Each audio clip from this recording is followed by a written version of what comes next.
सब लोग इकट्ठा होकर हम लोग इस उत्सव को मनाने के लिए सब मिलकर के आए हम लोग। And not just about that, the festivities that you see will give you an idea on the massive celebration.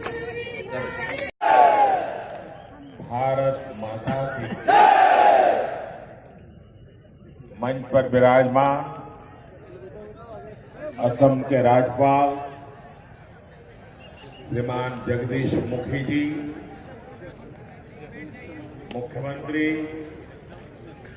श्रीमान सर्बानंद सोनोवाल जी,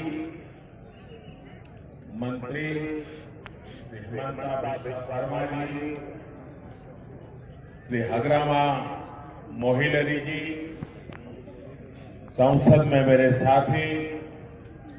विश्वजीत